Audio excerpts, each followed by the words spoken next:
Welcome, Wiz Nation, to another episode of State of the Wizards. This is episode 33. I'm your host, Decan, along with my co-host, K. Jose, and we are the voices of the unheard. And today, we'll discuss the Wizards game versus the Bucks, a question asked by Albert Lee, their strong finish to the month of December, and after losing the first 9 games, they turn around and win 5 out of the last 6 games to close out the year. What do we expect out of them in 2023? And rumors has it the Wizards recently offered Rui and a deal for Jay Crowder.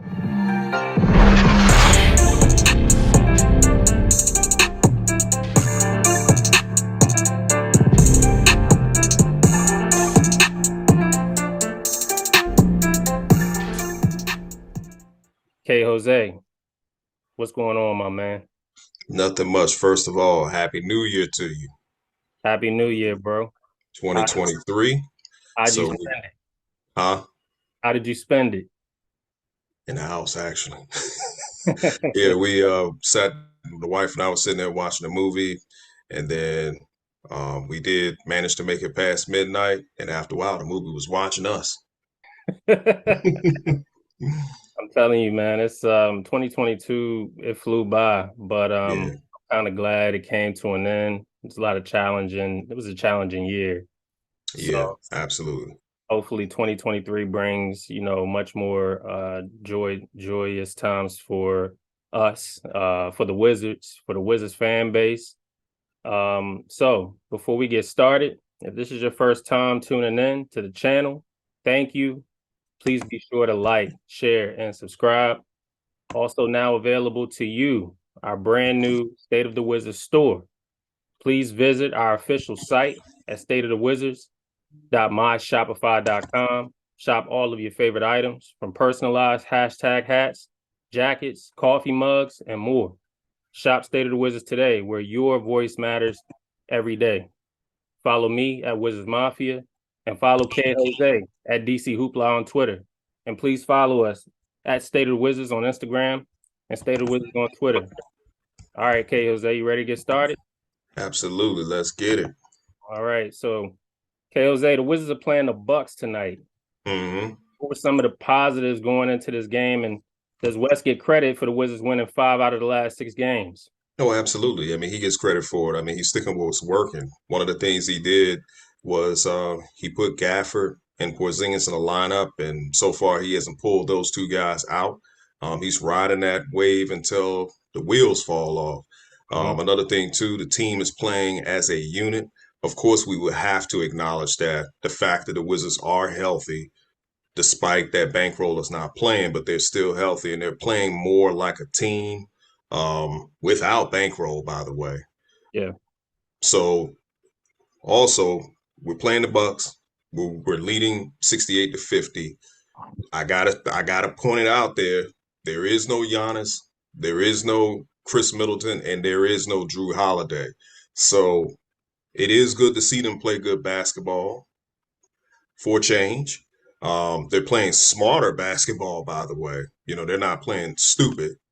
So I'm very proud of him, but the credit does go to Wes Unseld. At the end of the day, when the team loses, he's going to get blamed. When the team is successful, he's going to get credit, and he deserves the credit. So the people who've been bashing him, you can stop bashing him now. Yeah, rightfully so. West does deserve some credit in this streak. I think that for the most part, it is because we're healthy. You have a lot of guys back. Right.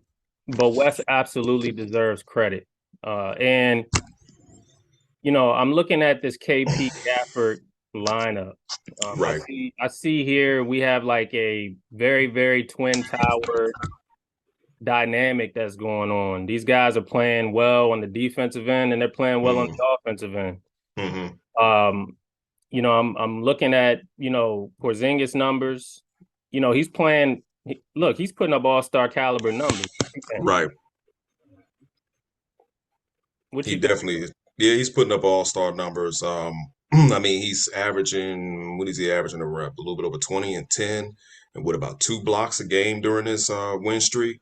So, Porzingis he's doing exactly what we was expecting him to do. The main thing, we never doubted that he could do this. The only concern that we had was, could he be healthy enough to do this?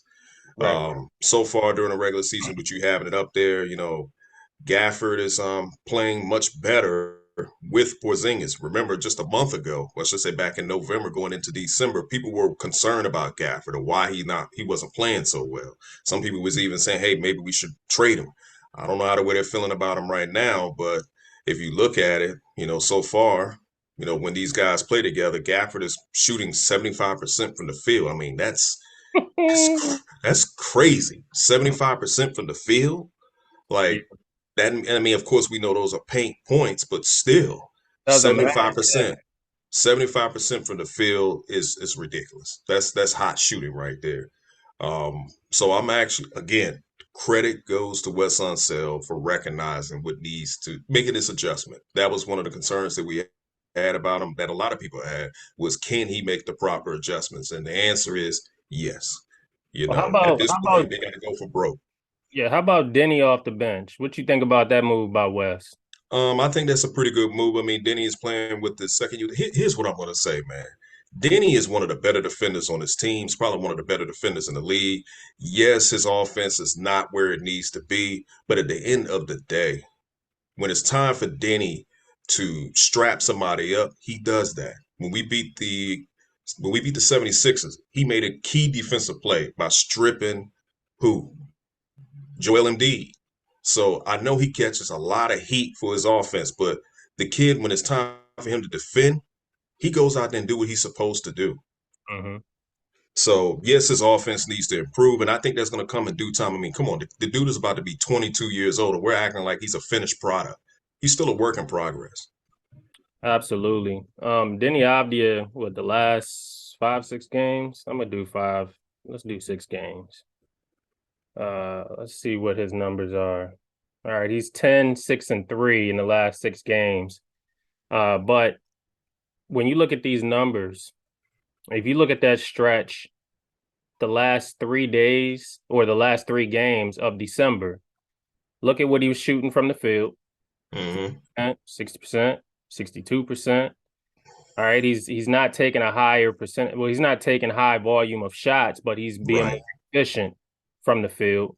Yes, he's putting up between 10 and 11 points per game, but you know, let's not forget, people criticize the 6, 7 points per game Denny, Right. right? That's what people got mad at. That's what people were criticizing. Now that Right. he's giving you more, they can't say much about him. They can't criticize him. No, no, they can't. Just They like you can't. can't criticize West, right now. But trust and believe when things, not to cut you off, when things start going bad, oh, they'll be right back. They'll place blame. That's just how it is. That's just how the way it has been all season. So, you look at the Phoenix game, he was a plus 16. Yes, the last game he was a -3. The thing is with Denny, he's not playing outside of his game. Mhm. He's letting the game come to him. It's always about confidence with Denny. If you Mhm. don't have confidence in Denny, he's not going to perform. So right now, he has the confidence. It's building up. And to be honest with you, him coming off the bench is not a bad move. But we know why he's coming off the bench because West is going with this tall lineup where he got Kuz playing the three. He has uh, KP playing the four, and he Yeah. has Gafford playing the five. Right. So that lineup has been working against some of a lot of these teams. Is Is it it something that sustain- eventually is it say again? is it sustainable? I don't know. Time will tell. I mean, time is going to tell. You got to take it one game at a time. I mean, right now, what this team is trying to do is dig themselves out of the hole that they put them in Mm-hmm. last month. Mm-hmm. So we'll talk more about that later on. All right. So let's go to Rui. Let's go to uh Rui Hachimura's last 6 games. Look at that. Mm. Rui's averaging 17, Hmm. 5, and 2 last Yes. 6 games. Yes. How impressed are you with Rui's improvement over these last 6 games? To be honest with you, I can't sit there and say I'm impressed because I know what he can Five do. 5 games, sorry, because Yeah. he was injured. Yeah. I can't say that I'm impressed because I know this is what he's capable of doing if he's given the minutes. Absolutely. So this is just another day at the office for him. When he's given the minutes, this is the kind of production you can get. If anything, the Rui haters out there who've been chastising him and thinking he can't do this and thinking he can't do that. I mean, look at what he did on the 28th against the Phoenix Suns. Mm-hmm. Just look at it. He shot 84%, Mm-hmm. almost 85% from the field, 30 points, 5 boards. He did this in 28 minutes. My He was a goodness. he was a plus 19, but people act like he's not capable of being something special. He's really special, in my opinion. The organization they just don't treat him that way. But He it's put up another day 30. in the office. He put up 30 points on 85% shoot. Is that insane or what? That is insane. He That's shot insane. 50% from the 3-point line. Yes, he only took 2 attempts. I mean, when he shot 87% for the free throw line, he only missed 1 free throw. It's taking the best shots. It's taking the shots and not forcing anything and letting the game come to you.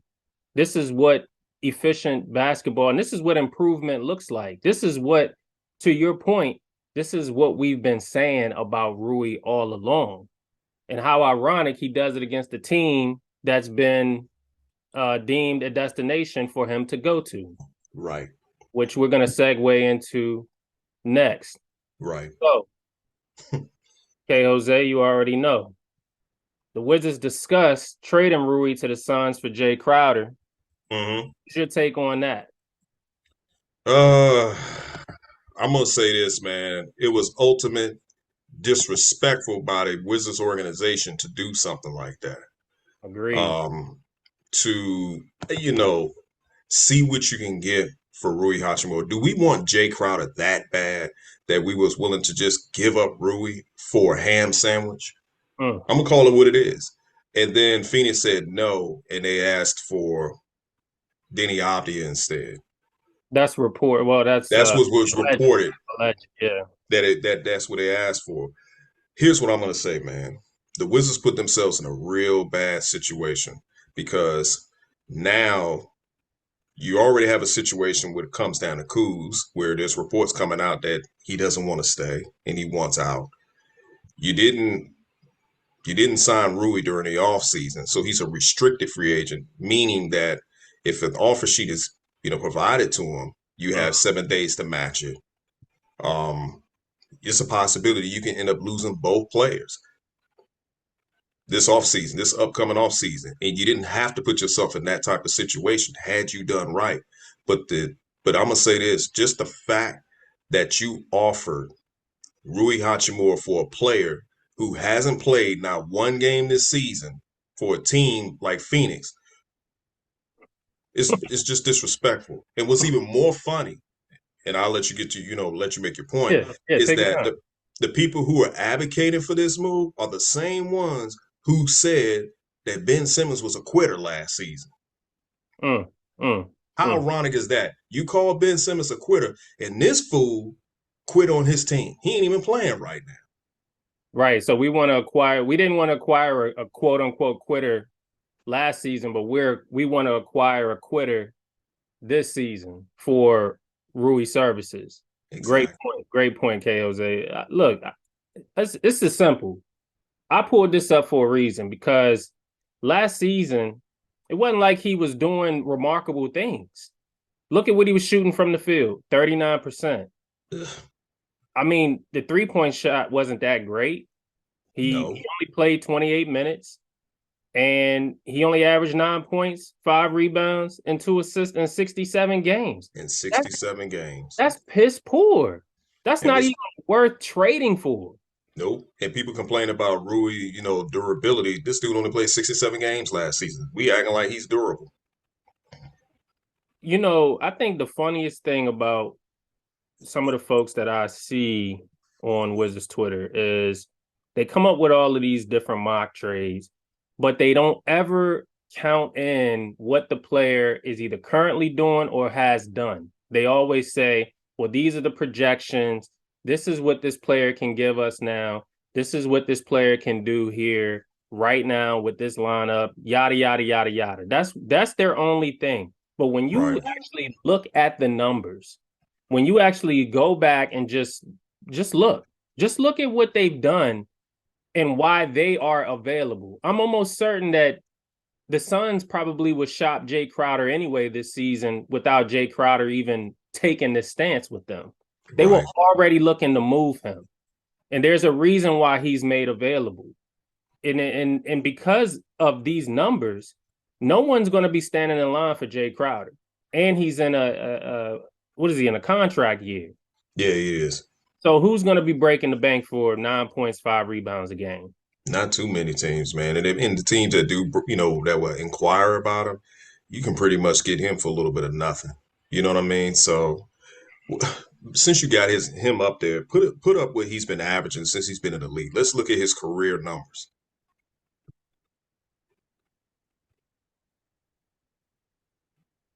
7 teams, average 9. There you have it. There you have it, folks. His best season was the 2015-2016 season. That was his career numbers for him. Yeah, 14 for the Celtics that year, 2015, 2016. I remember that year because he was giving us fits that year when, we were kind of going through that change. Then 2016, 2017, that following year, we played them in the playoffs.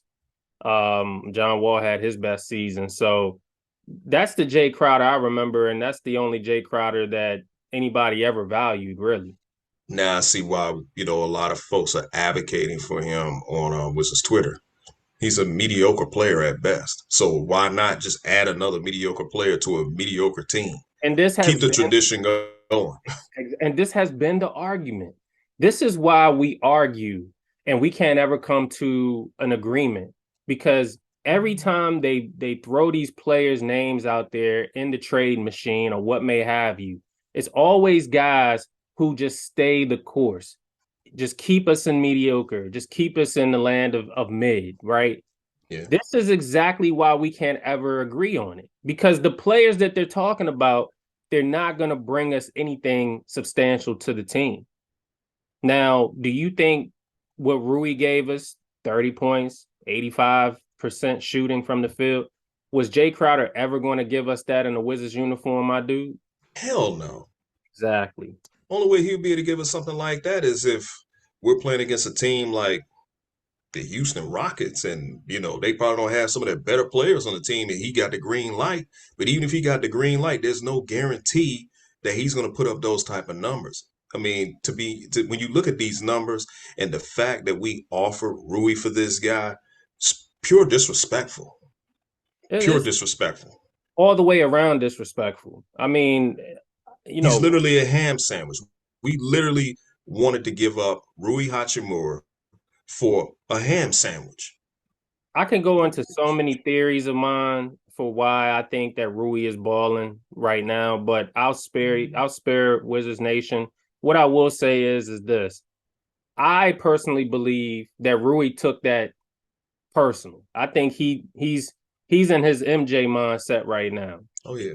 Mm-hmm. To your point, it was disrespectful. I don't think he took it any other way but disrespect.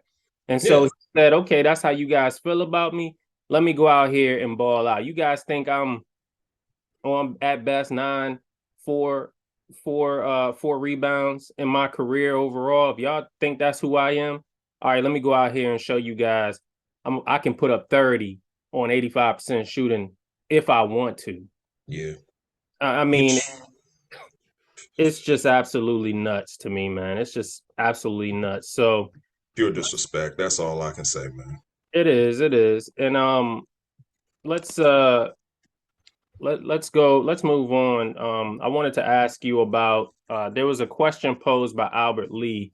Mm-hmm. Shout out to Albert Lee, was his Twitter. He said, what will the Wizards do with their international marketing if Rui and Denny leave? What's your take on that? Man, that's a very, very good question. It's a fair question. I don't know what they would do, man. The shout out to Troy Halliburton. In the last episode, we know that Monumental Sports, what he said, did huge investments in the Japanese market and, of course, in Israel by having these two players. So Rui he's pretty much a sports icon in Japan. Okay. He has his own signature shoe with Jordan Brand. He has his own wine. He has his own watch with Kawasaki, not Kawasaki, but Casio. I'm thinking of Kawasaki. I said Kawasaki. Casio. He has his own G Shock, which I actually have. He's Mm-hmm. a marketable guy. Mm-hmm. But the fact that our franchise, the team that we love, doesn't see that, if it is true that Tommy has every incentive to get this team to the playoffs, and if that means sacrificing Rui, which we saw with that trade rumor, I don't know what the Wizards can really do. Maybe they don't care. Maybe they probably look at it like we got enough fans in Japan that will still be Wizards fans if this guy's not on the team.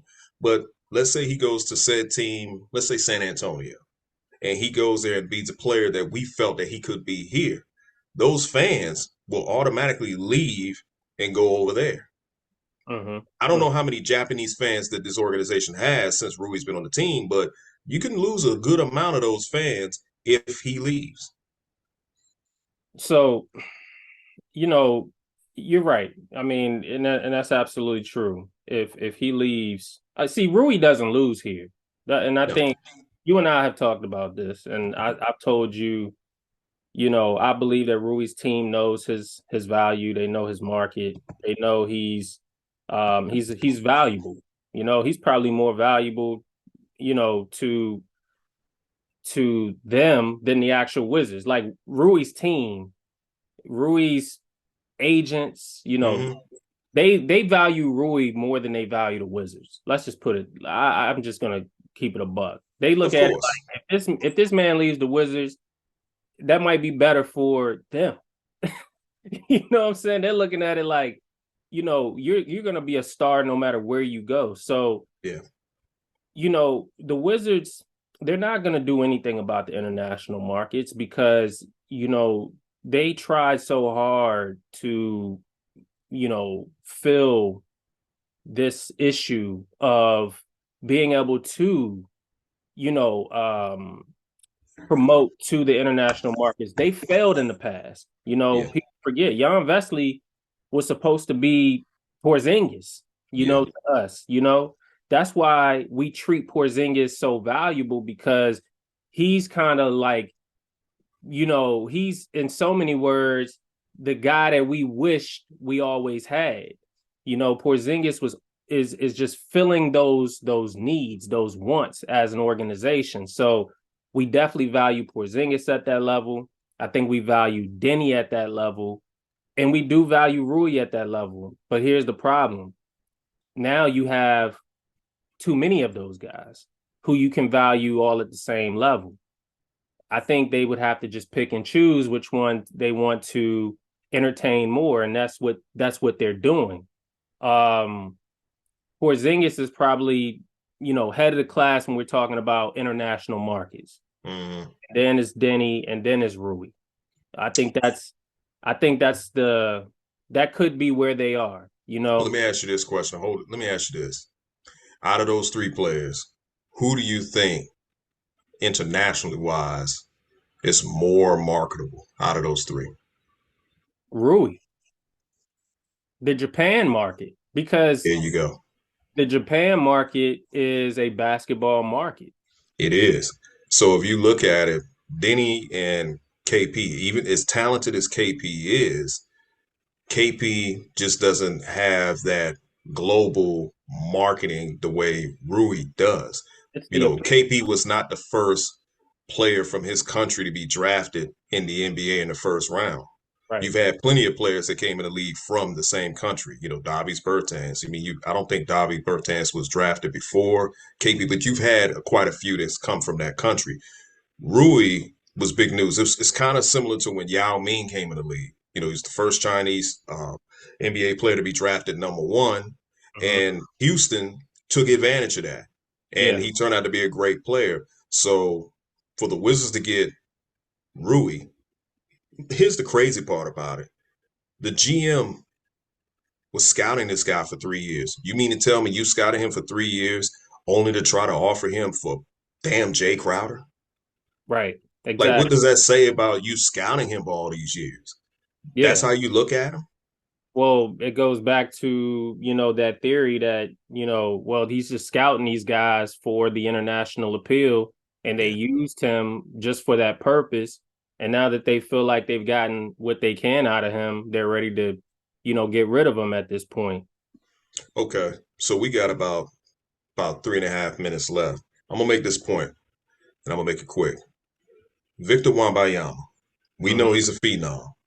Let's just say, and I'm just saying this hypothetically, let's say everything goes wrong with the Wizards in the second half or what have you, the season. They luck up and get the number one pick. Do the Wizards organization really think that they can draft Victor Wembanyama and treat him the exact same way as Rui Hachimura? Do they really think that they can tell him, hey, you know what? We're still in win now. We don't we're gonna focus on you when the vets are no longer on this team. It's still, Bankroll's team. It's all about bankroll. It's all about KP. It's not gonna work that way. Not with a guy that's gonna bring in marketing money to Correct. this franchise. I Correct. think if we got the number one pick and if that was the idea, I wouldn't be surprised if Victor Wembanyama's camp like say, you know what, Washington, if you think about drafting him number one, don't bother because we're not going to cater to you guys because you don't want to value this guy. Right. You're not gonna Rui Hachimura Victor Wembanyama. No, no. And in fact, Victor Wembanyama would probably make that known day one Exactly. because I mean, look at how others are being treated. So that word is going to get around very quickly to his camp, and they would 9 times out of 10 tell the Wizards organization, "We're not taking back seats for nobody." Right. And maybe that was the issue. We've always said that Rui's always had an issue standing up for himself. We believe that he's probably not as vocal. He's not a vocal guy, and maybe that's part of the problem. But let me say this, man. The Wizards, this is what they created. This is, essentially their fault if they fail at this. So they can't blame anybody else. If Rui and Denny are not, if they don't work and they don't pan out, and even if KP don't work or he doesn't pan out, this is their problem. This is their issue. This is the baby that they birthed that they're trying to give life to. If Right. it doesn't work, then it's their fault. It's nobody else's fault. And that's what people need to realize. You can't keep blaming the player because guess what? The player is going to go elsewhere, and 9 times out of 10 or 10 times out of 10, they're going to thrive. Yeah, we give Jan Vesely crap, but guess what? Jan Vesely is a star overseas. He's an all-star over there. I Yeah. just saw Sadaransky's highlights overseas. The dude's Yeah. balling. He's Yeah. balling. So Yeah. it's not like just because they didn't pan out for the Wizards that they still aren't basketball players and they're still making names for themselves. No, it means that they panned out elsewhere and they're making names for themselves elsewhere, and the Wizards organization had nothing to do with that. Agreed.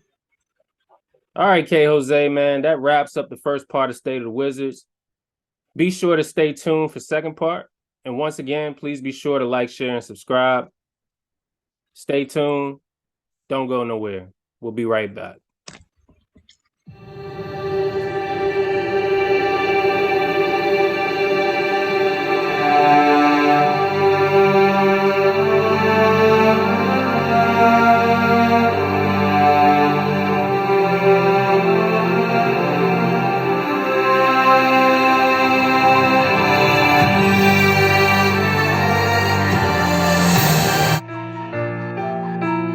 You're just an illusion.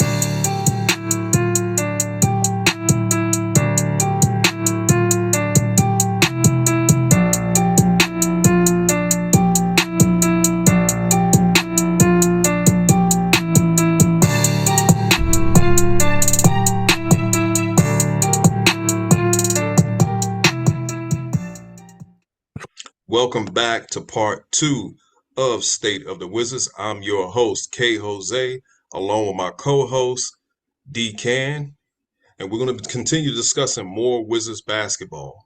So, D Can, I got a question to ask you. Mm-hmm. Reports are coming out that Kuzma wants out. He's also saying that allegedly he's not going to resign with the Washington Wizards after the season. Should the Washington Wizards move Kuzma right now, or should they just wait until the offseason to see what happens? I think they should move Kuzma right now. You have to sell Kuz high. It's something you always say: sell him high. And the thing is, we have to. If we're going to sell him high, we have to sell him high. That's Right. my only issue. We discussed this offline. I've already told you that with the Wizards, we have to value Kuz in a way where we're showing other teams, you know, just how much he's valuable, just how much we value him, and that whoever we're getting back in return, we're just not getting a ham sandwich. You know what I'm saying? Right. If the Suns were really interested more in Kuz than they were in Rui, because those reports went out as well. If that is true, then that shows that we're not valuing Kuz enough. Because if they're saying we want Kuz, teams are automatically thinking we're ready to just give Kuz up for anybody. There's no way they just give us Jay Crowder and think that that's okay. The Wizards have to show other teams like, hey, this is what he's doing. He's a valuable asset to us. In my opinion, I think that if we turn over Kuz, if we flip Kuz in any deal, it should be for draft picks. It should be for draft capital. I agree. Okay, because you gave those picks up, in past deals. Now it's time to get those picks back. Right. And the only player that can do that for you right now is Kuzma. Okay. So just real quick, the reason why I say move him now is because you can use those picks for this upcoming draft. Right. The Knicks own our first round pick. Right. So, my thing is you need to be able to draft this upcoming draft. Yes, I've said in the past, and you've heard me say in the past, why do we care about the draft when we can't draft? You've heard me say that. But it's clear that the only two players that determine your direction are Rui and Kuz. And so if you keep Kuz, then you're still technically in this win now phase where you feel like, you don't need no draft pick. Just make the right trades. We're re-signing Kuz. We'll add more veteran experience to the team. This is the win now formula, right? But if you keep Rui and you trade Kuz, then at least you're saying to us, the fan base, we're still in a rebuild, build up. We still have this young team. We still have this young core. Let's get these pieces. Let's get these pieces together. Let's get these young pieces together and let's see if they can work together. So get those draft picks. Mm-hmm. Those young guys can play alongside the younger guys on the team. And let's see where that materializes. And let's see if that actually becomes a formula of success. Okay. So I'm going to take a different route. I'm going to slightly disagree with you when it comes down to them. So the New York Knicks would not be a team they would be interested in Kuz, but they're not going to give us that 2023 draft pick back. Why would they help us out? They probably will give us some of them other picks they have. So in my opinion, one of the teams that if you're going to trade Kuz that you should get on the phone with would be Utah. They got a slew of draft picks that they have received. Yeah, I didn't say that I think they should trade with the Knicks. Oh, okay. Yeah, I was saying that they should get a pick back. They should get a pick back that they lost. So I figured that the New York Knicks, I figured that the Utah Jazz would be a team that they should get on the phone with, and they can get a pick back from that team if they're really interested in moving on from Kuz. A part of me feels that this organization is trying to sell Kuz on why he should stay here. So it could be one of them things that the Wizards will probably trade him at the deadline because they're going to be spending from now until the deadline. Mm-hmm. They're going to be spending that time trying to convince him that he should stay here. If you think about it, the way the team has been playing basketball, it's more of convincing him why he should stick around. So, I mean, that's just how the way I view it. Now, let me ask you this question.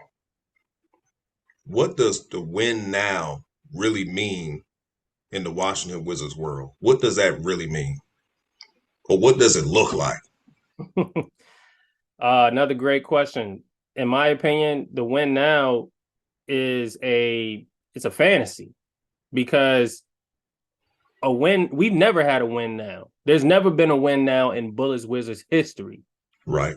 There's never been a win now. So we're just really working off of hopes, dreams, and faith at this point, because the win now, in my opinion, what we're trying to do is we're trying to sell the fan base on this idea that we can compete and contend for a championship. That's what the win now is telling folks. But what it actually looks like is a team that's 5-6 games below 500, or they're a play-in team, or they're doing just enough to stay above water. So let's just put it this way. The win now for the Bucks, who they're playing tonight without Giannis and without Chris Middleton, the win now for them, it says championship. And this is where they are. All right. The win now for the Wizards. Let me try to get my body in there. Right. The win now for the Wizards. All right. So if the play-in is here, this is our win now. Right. Compared to the Bucks. Right. All right. That's the win now to them. Right.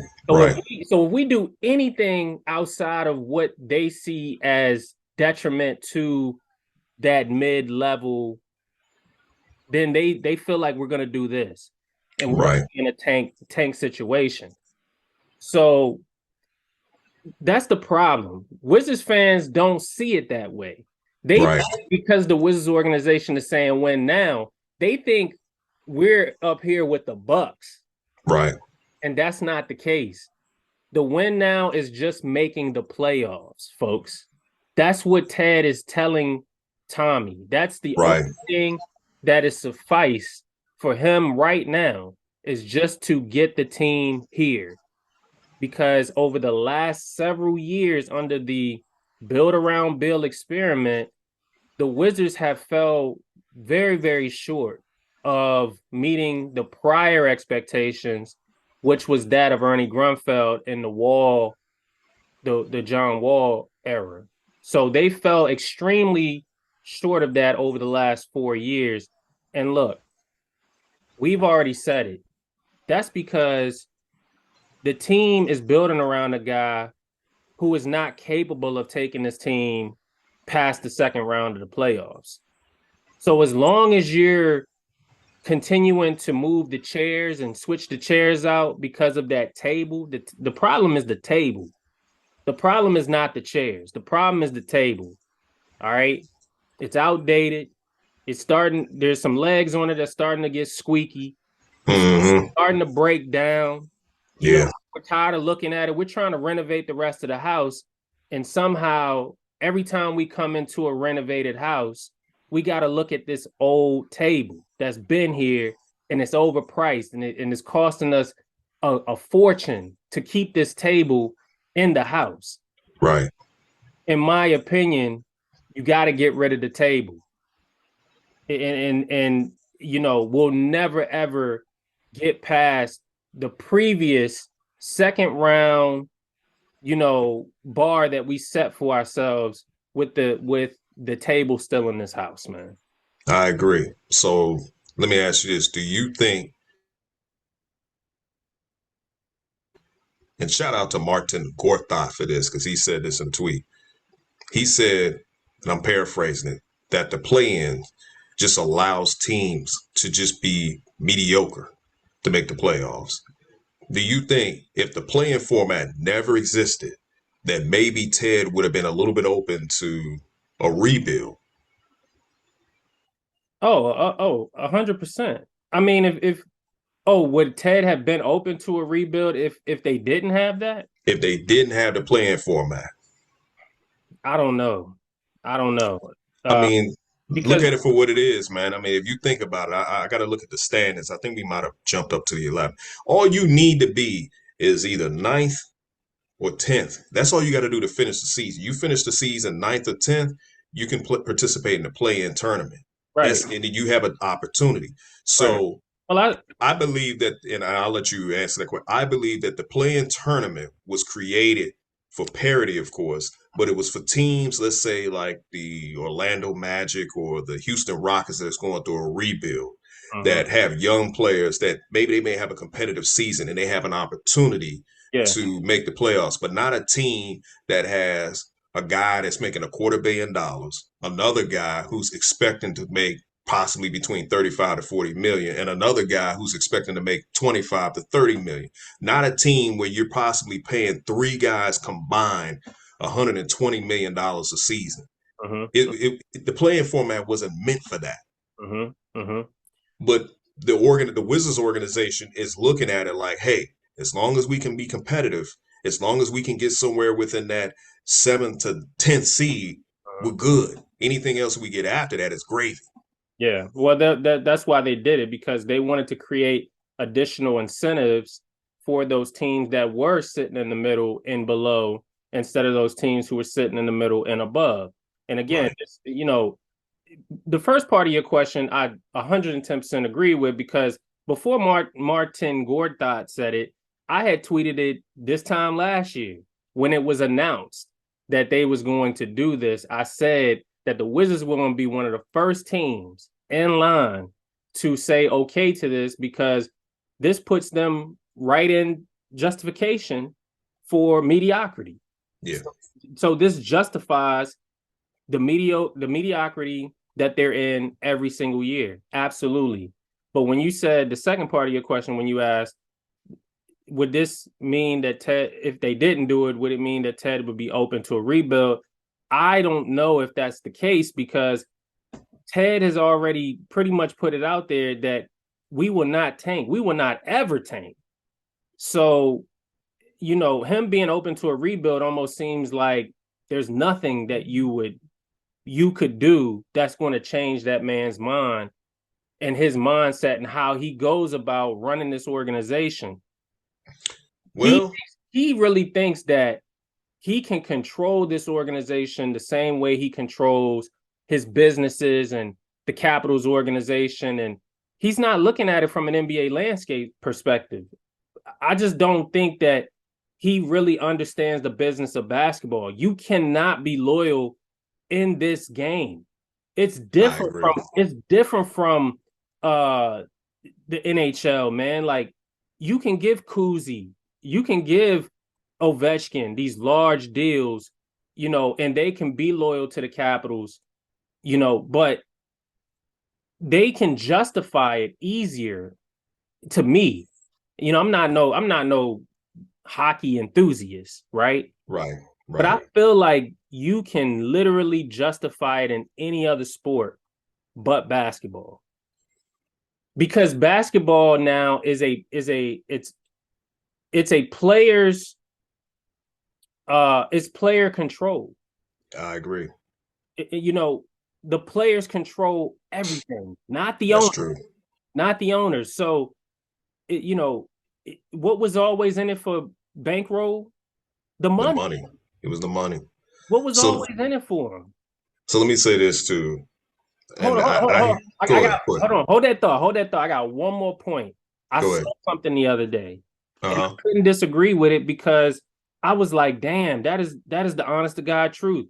I love my man John Wall, but John Wall and Bradley Beal are the only two guys that have combined made the most money in their careers without getting past the second round. I saw that the other day. They are combined $600 million between both of them. And neither one, they're the only two players in NBA history who have ever made that much money, and they've never gotten past the second round of the playoffs. Damn. So what would it be if you add Gilbert in there? Because he fits in that category too. There you go. So if you throw him in there, the Wizards are responsible for paying for three guys that have accumulated the most money in the NBA without us having anything to show for it. Eastern Conference Finals. They're the only players in the NBA history to get paid that amount of money with no hardware to show for it. You're right. That's damn. That's a tough pill to swallow, but it's reality. So what I was going to say, I just wanted to piggyback on what you were saying, as far as with Ted. We got to factor in that there's another owner currently right now who is getting his team somewhat stripped from him, who said he would never sell the team. And that was Dan Snyder. He said he would never sell his team. He also said he would never change the name. He changed the name. Things happen, he changed the name. So even though Ted is saying he would never tank, you know that old saying, never say never. At some point, he's going to do it. Remember, he didn't want to move Otto. Mm-hmm. Is Otto still a Wizard? No. So anything is possible. It's going to organically happen. What Ted is doing is trying to, what I always say, he's trying to prolong the inevitable. It's going to happen organically. Either Tommy does what most of Wizards Twitter wants him to do. You go out there and get the draft capital, and then you trade that draft capital to get a disgruntled player on another team who doesn't want to be on said team, and we bring them here. And then if the whole win now doesn't work, and then let's say the 2024, 2025 draft pick was sent away to get this said player, then this generational talent is coming through. Those fans who advocated for us to trade those picks, along with some of the young guys away, what are they going to do? Damn, why can't we get Bryce James? Why can't we get such and such and such? Why can't we get such and such? Because the organization did exactly what you wanted them to do. They traded away. This is what happens. So it goes back to the platform of the play-in. It's a gift and a curse. It's a gift to teams that really, really want to be competitive and really want to build up and try to become a championship team. And then it's a curse to a team like us that we just only value just get into the playoffs. And we strive off of lightning in the bottom. We strive off of that. Even during the Wall era, during the Gilbert Arenas, we've strived off of lightning in the bottle. If we can just get there, it's always, well, if this team can stay healthy, man, we could shock the league. Or, man, the coach's ass. Or, 4 through 10. It's always excuses of why we can't be great, when the reality of it is we're just a mediocre basketball team. We're just a mediocre basketball team. It doesn't have anything to do with anything else, because the league is going to get younger and younger and younger year in and year in and year in. Mind you, Wizards Nation, just keep this in mind. The wheels on Bankroll they're falling off, and he turns 30 this year. So he's not getting any younger, but the rest of the league is. The legs on the table is literally starting to break. It's breaking. I hate to say it that way because, I don't really wish no injury or nothing on nobody, but it's showing that there's wear and tear. He's breaking down. These last 2 seasons, this is the most he's been out, than any other seasons prior. When you talk about the amount of games missed in the last 2 seasons, look, bottom line is that, yes, they're going to continue to strive for a standard that only applies to the Wizards. It doesn't apply to nobody else but us, because at the end of the day, what Detroit is striving to do, what Orlando is striving to do, these teams, they're at the bottom, but they're striving to get above the median. They're striving to get beyond that mediocre point. And when they find their niche, and when they start drafting players that are going to come into their own and become all-stars eventually, they're going to hurdle us. And that's the problem. The problem is that by the time, and we may be talking about 2-3 years from now, who knows? But by the time we realize that this ain't working, those teams that were 3-4 spots behind us in the standings, they're going to do this in the next 3 or 4 seasons. Why? Because all we did was we just changed the chairs out. That's all we did. We stayed the course. We stayed the course. Right. With these other teams, they kept drafting. Their younger guys got better. And for us, all we can say is let's switch out Rui for Jay Crowder. Yeah, yeah, pretty much. I Yeah, mean, let's switch out Rui for Jay Crowder, or better yet, let's see if we can trade Denny for John Collins. oh man, oh man, that's another thing, man. Like my dude. I'd rather have Look, Phil Collins to John, but I'm just saying. look, I can feel it coming in the air tonight. Oh Lord, that's what I say when I see that damn trade rumor. Oh Lord, I mean, every time, man, I see it, it's like, oh, it just hits me. Doo-doo, doo-doo, doo-doo, doo-doo. for real, for real. I Who mean, you man, saying? Who you telling? look, I'll be look. starting to saying, I just remember, take me home. I just remember they take me home. For real. Like Give me Phil Collins. You can keep John. you said, give you Phil, huh? Look, uh, I have to. I just every time I see that deal, this is what I think about. I think about. I just think about the fact that we gave away, and look, I don't want people to take this the wrong way because I'm not comparing players. I'm not comparing Rasheed Wallace to Denny. I'm not comparing Chris Webber to Denny, right? No, But no. every time I see a deal like that, I just think about those deals. I think about Rip. I think Yeah, about Rasheed. I think about, and the reason why is because we don't allow young players to materialize here. We think right. we think that oh, because Denny's an international drafted player, he's Jan Vesely. Like he's already given us more than what Jan Vesely ever gave us. He gave us more. He's given us more than what Alexei Petrov gave us. Oh man, I forgot all about Petrov, man. But I get your point. They But taught him. that's the way we treat these players, like that they're those guys. And it's like, no, we can't treat them that way. But we just don't No. have no patience, man. So let me ask you this, because we're gonna move on. I got one more that I gotta ask you. This damn 4 through 10. I'm so tired of seeing people talk about this on Wizards Twitter, man. What is your take on this 4 through 10 Momo Jumbo? You give me your point, and I'm gonna tell you when I see 4 through 10, what I see it, how I interpret it. But tell me, how do you feel about this 4 through 10 mumbo jumbo? Well, first of all, I've seen like three different arguments when we talk about the 4 through 10 because we're talking about the role players, Yeah, right? Then we're talking about because I saw another post, somebody was like, yeah, the 4 through 10 needs to be we need to turn the 4 through 10 into all-star level players. So now I'm thinking like, wait a minute, so how do we go from 4 through 10 role to 4 through 10 all-star? Like 4 through 10, on any team is not considered all-star. But I saw that I art. gotta take my hat off for that, huh? Right, right, right. So Okay, anyway, it's not consistent, but right. I get the argument. I get what they're talking about. Here's my thing about that. Not every team in the NBA looks at 4 through 10 like 4 through 10. Every team in the NBA is different. Right. Okay?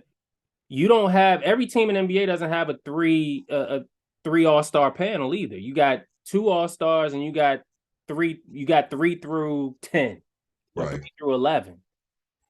So the point is we're talking about 4 through 10 on this team. What does it really mean? Number one, the only all-star on this team is Bankroll Bill. So even though we're talking about 4 through 10, we're still technically talking about 2 through 10 or 2 through 11 or 2 through 12 because no one else is an all-star besides Bankroll. Kuz has had a great year, but Kuz isn't an all-star. Neither is KP. These guys can still be replaced. So we can't talk about these like that. We can't keep talking about the big three like they're the big three until proven otherwise. Is the point I'm making here. But I look at it like Rui, Denny, Kispert, these guys are always going to be, at least on the Wizards right now, they're always going to be anywhere between 5 and 10. Yeah. I'm looking at it like, well, if they improve, would they ever be considered top 4, top 3 on this team? Like, they're improving right now. What arguments can you really make for them? I don't know. You know what I mean? Like, they're role players at best. They're role players. But I don't know. I mean, who are you going to switch them out? What chairs are you going to bring in and switch them out for that's immediately going to make us better at 4 through 10? That would be my question. And Jay Crowder is not it. John Collins is not it. Who's another one that we've seen recently? Cam Reddish. Cam Reddish is not it. There was another one that I saw. So you're forever going to be talking about the 4 through 10 because you're talking about guys who are not worldly better than the guys we already have at 4 through 10. Okay. So when I keep seeing this 4 through 10, I just shake my head. So let me ask you this, bro. And I just make this question quick because then I'm going to go into my whole explanation. When you see 4 and 10, what do you normally think about when you see 4 and 10? When I see 4 and 10, When you see 4 and 10, think about how the way I'm wording it. When you see 4 and 10, and you see it a lot, because I'm sure you saw it early today. When you see 4 and 10, what do you normally expect to happen? And I'm not talking about basketball with this question. When you're watching football and you see 4 and 10, what do you expect to happen? A punt. Isn't that what the team should be doing? We constantly talking about 4 through 10. My point is we should just punt. We're going to constantly keep talking about, because guess what? Let me tell you why we should punt.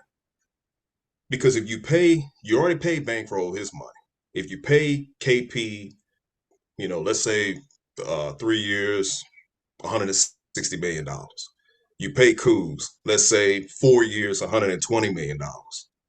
That 4 through 10 that you're talking about, you're going to always have an issue because you ain't going to never have enough money to improve on that. Our big three is not the Miami Heat's big three was in the past of LeBron, D-Wade, Chris Bosh. It's not the big three of Garnett, Paul Pierce, Ray Allen. It's not those guys. You never heard those teams talk about 4 through 10. They made it work. First of all, they had 3 Hall of Famers.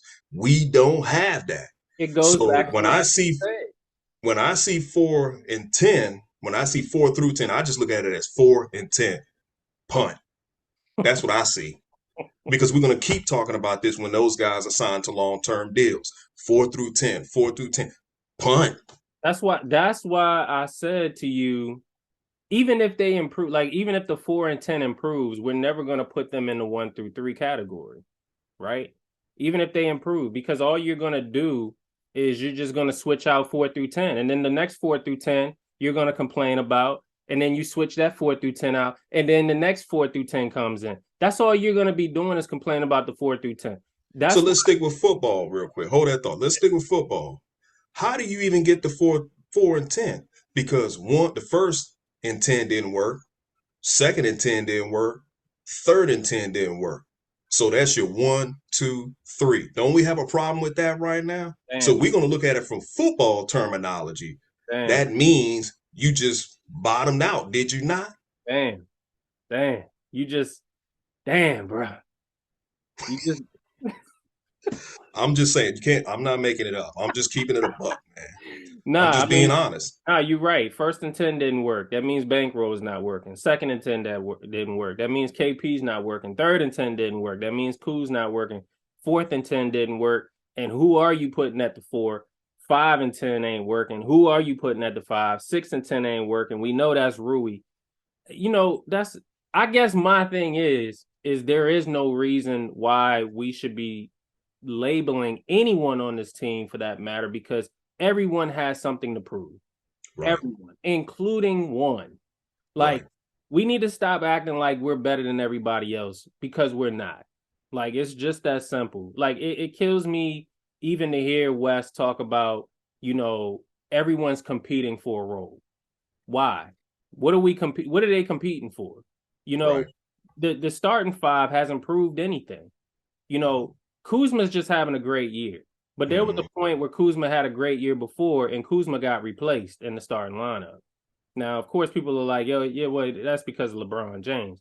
But no, that's not true because Kuzma was in and out the lineup, the starting role prior to LeBron. Right. KP was always a starter, but KP, he had his problems, from an injury perspective. So Right. he was always replaceable being the two or being the one. Right. And do we need to talk about Bankroll? No, Bankroll right now he is who he is. he's injury prone.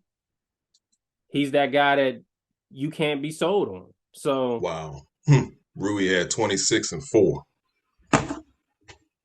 yep, I mean, ladies and gentlemen, 11 for 18 shooting.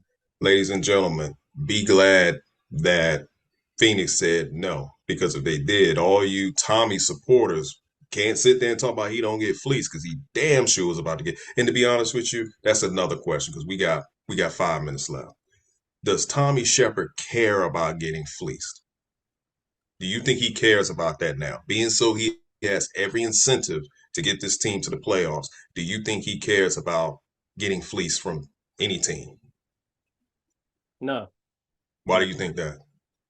well, I think, well, number one, I think he doesn't care because, if you look at Tommy Shepard and where he's at right now in his job, he has every reason to continue to do what he's doing from the level that he's operating at.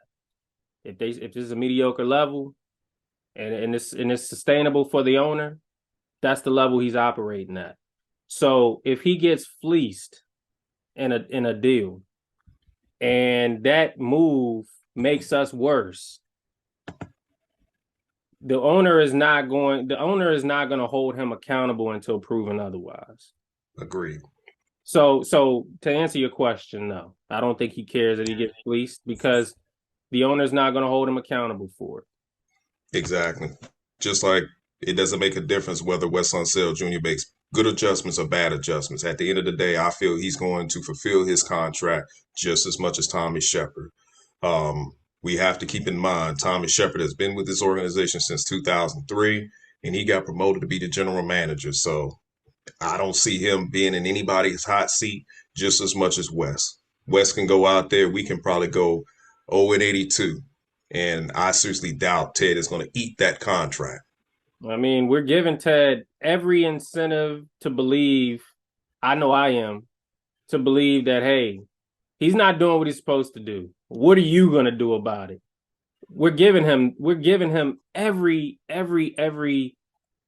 reason. When we're saying that Wes is not making the adjustments, that means he's not doing his job. When we're saying that Tommy is possibly getting fleeced on these deals, he's not doing his job.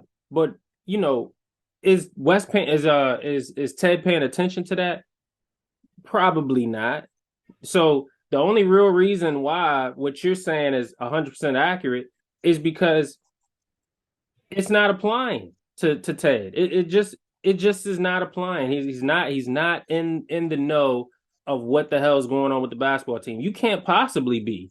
You can't possibly be watching these games, see the games for what it is, see how bad these guys are at times, and you say to yourself, okay, he's gonna fulfill his entire contract. No way in hell. If Wes was anywhere else, Wes would be on the hot seat. If Tommy was anywhere else, Tommy would be on the hot seat. It's just that simple, my dude. I agree. Well, that's going to wrap up this episode of State of the Wizards. Be sure to like, share, and subscribe. Also, definitely go get that merch. Go to our site, State of the Wizards Shopify. Get that merch. We are the voices of the unheard. We also are Wiz Nations. You got any closing comments, my dude? Yeah, also, for those who are going to the site, just be sure to use the discount WizTake1. It's WZTK1. $3 off on each purchase, any purchase on the website. Also, for any 3 products or more that you purchase from the website, use discount code DC Hoopla, which is DCHPLA1, and you'll receive $10 off of 3 items or more. I want to thank you guys for tuning in. You guys have a good night.